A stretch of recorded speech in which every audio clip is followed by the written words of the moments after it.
안녕하세요. 저는 한국전기연구원에서 탄소 나노 소재 합성 및 응용 연구를 수행하고 있는 최명우 선임연구원입니다.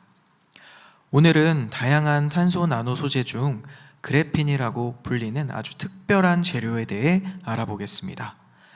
이 그래핀은 탄소라는 아주 익숙한 원소로 이루어져 있지만 매우 얇고 가볍고 놀라운 성질들을 가지고 있어서 과학자들과 엔지니어들 사이에서 매우 큰 관심을 받고 있습니다.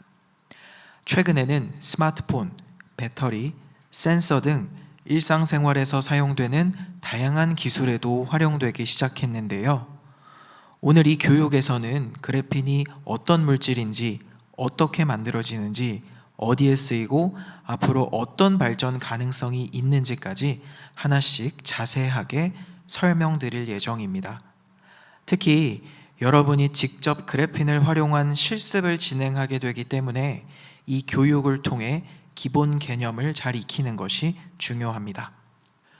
그래핀은 탄소 원자들이 정육각형 모양으로 나란히 연결되어 있는 아주 얇은 한 겹의 평면 구조입니다. 얼마나 얇냐면 두께가 원자 하나만큼 얇아서 사실상 2차원 구조라고 말할 수 있습니다. 상상해보면 연필심에 들어있는 흑연에서 아주 얇은 한 겹만 떼어낸 것이 바로 그래핀입니다. 흑연은 그래핀 층들이 수천 겹 쌓인 구조이고 그중 한 겹만 떼어낸 것이죠. 탄소는 아주 흔한 원소이지만 결합 방식에 따라 다이아몬드처럼 매우 단단하거나 숯처럼 부드럽기도 합니다. 그래핀은 그 중에서도 가장 얇고 가볍고 튼튼하면서도 특별한 기능을 가진 새로운 형태의 탄소입니다. 2004년 연구자들이 이 그래핀을 처음 분리해내면서 노벨상을 받을 정도로 전 세계가 주목하는 소재가 되었습니다. 그래핀을 제대로 이해하려면 같은 탄소로 만들어졌지만 모양이나 구조, 성질이 다른 물질들도 함께 살펴볼 필요가 있습니다. 이런 물질들을 과학적으로는 탄소 동소체라고 부르는데요. 대표적으로 우리가 잘 아는 다이아몬드, 흑연, 그리고 약간은 생소한 플러렌, 탄소 나노튜브와 같은 물질들이 있습니다. 먼저 다이아몬드는 탄소 원자들이 입체적으로 3차원으로 아주 촘촘하게 결합된 구조라서 매우 단단하지만 전기는 통하지 않습니다. 반면에 흑연은 탄소가 얇은 층으로 쌓여 있어서 그 층들 사이가 미끄러져 연필처럼 글씨를 쓸 수 있죠. 이 흑연의 한 층을 떼어낸 것이 바로 그래핀입니다. 반면 플러렌은 탄소가 축구공처럼 둥근 모양으로 뭉쳐져 있고 CNT라고 불리우는 탄소 나노튜브는 그래핀을 말아놓은 원통형 구조입니다. CNT는 전기 전도성이 뛰어나고 고강도 섬유로도 많이 연구되고 있죠. 이처럼 탄소 하나만으로도 다양한 형태의 물질을 만들 수 있고 그 구조나 형상에 따라 성질이 완전히 달라집니다. 그래핀은 이러한 탄소 동소체 중에서 가장 얇고 평평한 구조를 가진 소재라고 할 수 있습니다. 그래핀의 구조를 들여다보면 마치 벌집처럼 탄소 원자들이 육각형 모형으로 정렬되어 있는 모습을 알 수 있습니다. 탄소 원자는 세 방향으로 각각 다른 탄소 원자와 화학적으로 결합되어 있는데요. 이런 구조는 그래핀의 특성을 결정짓는 매우 중요한 이유 중에 하나입니다. 우선 전기를 흘릴 수 있는 입자인 전자가 이 육각형 사이를 매우 빠르게 이동할 수 있어서 전기가 아주 잘 통합니다. 또 구조가 평면이면서도 매우 촘촘하게 화학적으로 결합되어 있어서 강도도 매우 높고 얇고 유연한 성질도 동시에 가지고 있습니다. 참고로 이 구조가 한 겹이면 그래핀이고 여러 겹이 쌓이면 우리가 잘 아는 흑연이 되죠. 평면 방향의 탄소 간 화학적 결합과 달리 그래핀 층과 층 사이에는 비교적 약한 물리적 결합으로 구성되어 있는데요. 이 때문에 그래핀 층과 층 사이를 스카치 테이프 등을 이용하여 비교적 약한 힘으로도 쉽게 방리해낼 수 있는 것입니다. 이때 그래핀 층이 많아질수록 전기적 열적 특성은 조금씩 바뀌게 되는데, 기본적으로 그래핀은 한 층, 단일층일 때 전기와 열을 가장 잘 전달하는 특성을 갖고 있습니다. 그래핀은 다양한 특성을 동시에 가지고 있는 놀라운 재료입니다. 첫째로 전기가 매우 잘 통합니다. 일반적인 금속보다도 전기 전도성이 더 좋을 수 있어서 전기 회로나 배터리의 성능을 높이는 데 유리합니다. 둘째로 열 전도성이 매우 뛰어나서 열을 빠르게 퍼뜨릴 수 있습니다. 이러한 특성은 발열을 줄이고 열을 제어해야 하는 전자기기에서 매우 중요한 이슈입니다. 셋째로 얇고 투명합니다. 눈으로는 거의 보이지 않을 정도로 얇지만 빛을 대부분 통과시키는 투명한 재료이기 때문에 투명한 터치스크린 등에 사용될 수 있습니다. 넷째로 강도가 강철보다 높습니다. 단일 원자층인데도 불구하고 찢어지거나 쉽게 깨지지 않는 강한 구조를 가지고 있어서 얇으면서도 튼튼한 재료를 만들 수 있습니다. 또 구부러지거나 접어도 쉽게 망가지지 않아 유연한 전자제품에도 매우 적합하죠. 지금까지 그래핀의 구조와 뛰어난 특성에 대해서 알아봤는데요. 실제로는 완벽한 그래핀을 만드는 건 매우 어렵습니다. 그래서 그래핀에는 합성 과정에서 종종 결함이 생성되는데요. 그래핀에서 말하는 결함이란 탄소 원자들이 육각형 모양으로 잘 연결되어 있어야 하는데, 이 배열이 찢어지거나 비어 있거나 모양이 깨지는 현상을 말합니다. 예를 들어 탄소 원자가 하나 빠진 자리, 육각형이 아닌 오각형이나 일그러진 모양이 생긴 부분, 또는 탄소 원자 이외에 다른 불순물들이 껴있는 부분이 있을 수 있습니다. 이러한 결함은 전기나 열이 흐르는 길을 방해하거나 기계적인 강도를 떨어뜨릴 수 있는데요. 결함은 대부분의 그래핀을 만드는 과정에서 필연적으로 생기게 됩니다. 특히 화학적으로 만드는 경우에는 산화되거나 구조가 매우 깨지기 쉽습니다. 그래서 실제 응용에서는 그래핀의 결함을 얼마나 줄였는가가 그 그래핀의 품질을 판단하는 중요한 기준이 됩니다. 물론 결함이 항상 나쁜 것만은 아닌데요. 어떤 경우에는 의도적으로 그래핀 내에 결함을 만들어서 어떤 감도를 높이거나 화학적 반응성을 높이는 경우도 있습니다. 중요한 건 어떤 목적에 맞는 그래핀을 만들기 위해서 결함을 조절하고 이해하는 것입니다. 그래서 그래핀 연구에서는 단순히 만들기만 하는 것이 아니라 결함을 분석하고 제어하는 기술도 함께 발전하고 있습니다. 그래핀을 실제로 만드는 방법은 여러 가지가 있는데요. 첫 번째는 기계적 방리법입니다. 이는 앞서 언급드렸다시피 흑연 조각에 테이프를 붙였다가 떼어내면서 아주 얇은 층을 벗겨내는 방식인데요. 실험실에서 소량의 무결점 그래핀을 얻을 때 사용됩니다. 두 번째는 기체를 이용한 방식입니다. 메탄과 같은 기체를 금속 표면 위에 흘려주고 매우 고온으로 가열하게 되면 기체 속의 탄소가 금속 표면과 반응하여 그래핀 형태로 매우 얇게 깔리는 방식입니다. 이러한 방식은 대면적 그래핀을 만들 수 있어서 산업적으로 매우 많이 사용되고 있죠.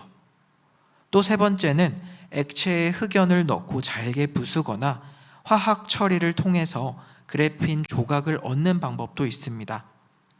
이러한 방법은 대량 생산이 가능하다는 장점이 있지만 합성 과정에서 생긴 여러 결함 때문에 성능은 조금 떨어질 수 있습니다. 각각의 방식은 목적에 따라 장단점이 있기 때문에 그래핀을 어디에 사용할 것인지에 따라 그 합성 방법을 달리합니다.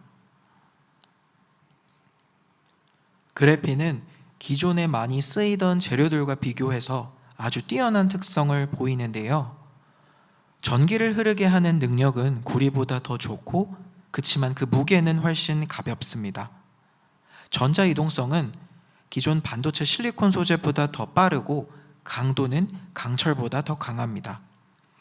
또 열전도성은 다이아몬드보다 더 높고, 유리처럼 투명하면서도 깨지지 않으며 금속처럼 전기가 통하면서 동시에 쉽게 구부릴 수 있습니다.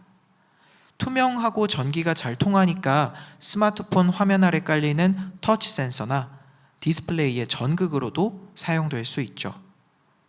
그리고 그래핀은 휘어지기 때문에 접히는 휴대폰이나 몸에 붙일 수 있는 웨어러블 전자기기에도 적합합니다. 또 전자소자 내부에서 빠르게 작동하는 트랜지스터에도 활용될 수 있는데, 이는 컴퓨터나 스마트 기기의 속도를 더 높이는 데 중요한 역할을 제공할 수 있습니다. 이러한 이유로 삼성, LG, 구글과 같은 대기업들도 그래핀 기술에 많은 관심을 가지고 있습니다. 물론 아직까지는 그래핀이 더 비싸고 일정한 품질로 대량 생산하기 어렵다는 문제가 있습니다. 하지만 연구가 계속되면서 이러한 단점들도 점차 개선되고 있습니다. 전자소자 분야뿐만 아니라 그래핀은 배터리 분야에서도 매우 유용합니다. 배터리 내부의 전극에 그래핀을 섞으면 전기가 더 잘 흐르고 충전과 방전 속도를 빨라질 수 있습니다.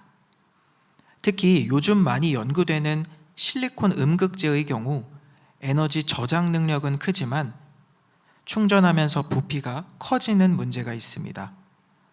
이럴 때 그래핀을 함께 쓰면 이러한 부피 변화를 흡수해주고 전극이 무너지지 않도록 도와주는 역할을 합니다. 또 그래핀은 가볍고 얇기 때문에 배터리의 무게를 줄이고 전체 성능을 높이는 데도 기여할 수 있습니다. 앞으로 전기차나 고용량 스마트 기기 배터리에 그래핀이 더 많이 사용될 것으로 기대됩니다. 그래핀을 실제 제품에 쓰려면 먼저 액체 속에 고르게 풀어서 잉크처럼 만드는 작업이 필요합니다. 이를 그래핀 분산액이라고 부르는데요. 이 분산액 상태에서 다른 재료들과 섞어 슬러리를 만들고 전극 표면에 발라주게 되면 그래핀이 코팅된 에너지 전극을 제작할 수 있습니다. 이때 그래핀이 잘 고르게 풀려 있어야 코팅이 고르게 되고 건조 후에도 성능이 일정하게 나올 수 있죠. 분산액을 만드는 데는 물과 같은 용매, 계면 활성제, 그리고 접착제 역할을 하는 바인더라는 재료도 필요합니다. 이렇게 만든 슬러리는 전극에 코팅하고 열을 가해 말려주게 됩니다. 이 과정을 잘 조절해야 배터리의 수명과 성능이 안정적으로 나옵니다. 이번 교육에서는 여러분이 실제로 그래핀을 다뤄볼 수 있는 실습을 진행하게 되는데요. 먼저 그래핀 분산액을 만들어 보고 이를 슬러리 형태로 만들어서 금속 기판에 코팅하는 과정 또한 직접 체험할 수 있습니다. 이후에는 코팅된 전극을 말리고 다른 부품과 조립해서 배터리 셀까지 만들어 보게 됩니다. 마지막으로 간단한 충전 방전 테스트도 해보면서 그래핀이 실제로 배터리 셀에 어떠한 영향을 주는지 확인해 볼 수도 있습니다. 이 실습은 단순히 이론을 넘어서 실질적인 응용과 연결되는 매우 중요한 경험이 될 것입니다. 그래핀은 정말 많은 장점을 가지고 있지만 아직까지 완벽하진 않습니다. 예를 들어 넓은 면적을 고르게 만들기가 어렵고 생산 비용이 높기 때문에 지금은 일부 고급 기술에만 사용되고 있죠. 또 그래핀의 품질이 합성 방법에 따라 달라지기 때문에 언제나 똑같은 성능을 보장하기 어렵다는 문제도 있습니다. 하지만 전 세계 많은 연구자들이 이러한 문제를 해결하기 위해 다양한 방법을 개발하고 있는데요. 앞으로 그래핀은 배터리뿐 아니라 전자기기, 의료기기 등 다양한 분야에서 점점 더 많이 활용될 것입니다.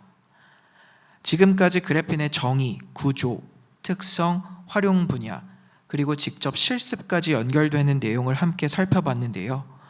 그래핀은 작지만 강력한 재료로 우리 생활의 많은 부분을 바꿀 수 있는 가능성을 가지고 있습니다. 특히 전자소자나 배터리 같은 분야에서는 그래핀이 기존 재료보다 뛰어난 성능을 보여줄 수 있어서 앞으로 주목할 만한 가치가 더 큽니다. 이 교육을 잘 들으셨다면 이어지는 실습에서 그래핀을 직접 다루고 실험해 보는데 더 자신감이 생기실 겁니다. 함께 흥미로운 실습을 통해 그래핀의 가능성을 직접 확인해 보시기 바랍니다. 마지막으로 교육을 들으시면서 떠오를 수 있는 자주 묻는 질문 몇 가지를 짧게 정리해 보겠습니다. 그래핀은 왜 그렇게 주목받고 있나요? 네, 앞서 언급드렸다시피 그래핀은 전기, 열, 강도, 투명성 등 여러 면에서 기존 재료보다 뛰어난 성능을 동시에 가지고 있는 매우 드문 재료입니다. 그만큼 다양한 분야에 적용될 수 있고 새로운 기술을 가능하게 하는 매우 잠재력이 큰 소재이기 때문입니다. 그래핀은 정말 강철보다 강한가요? 이 수치는 실험실 조건에서 완벽한 무결점 단층 그래핀을 기준으로 측정한 결과입니다. 실제 산업용 그래핀은 결함이나 여러 층으로 되어 있어 이만큼 강하지는 않지만 여전히 매우 우수한 기계적 성질을 가지고 있습니다. 그래핀은 일반 사람이 직접 만들 수 있나요? 네, 앞서 언급한 기계적 박리법처럼 스카치 테이프를 이용하여 연필심에 들어있는 흑연을 박리하면 그래핀을 얻을 수 있습니다. 다만 고품질 대면적 그래핀을 만드는 것은 여전히 정밀한 공정이 요구됩니다.